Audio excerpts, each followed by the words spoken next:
بسم الله الرحمن الرحيم قل أوحي إلي أنه استمع نفر من الجن فقالوا إنا سمعنا قرآنا عجبا يهدي إلى الرشد فآمنا به ولن نشرك بربنا أحدا وأنه تعالى جد ربنا ما اتخذ صاحبة ولا ولدا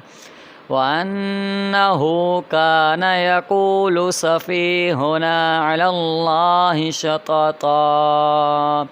وأنا ظننا أن لن تقول الإنس والجن على الله كذبا وأنه كان رجال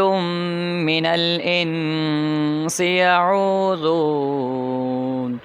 يعوذون برجال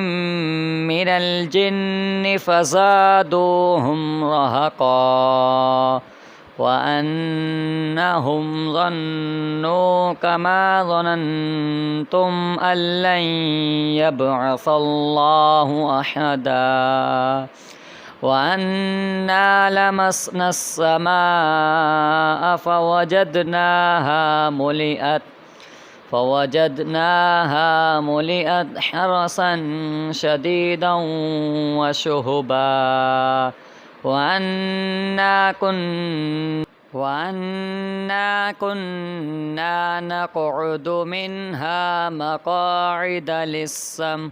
فمن يستمع الآن يجد له شهابا رصدا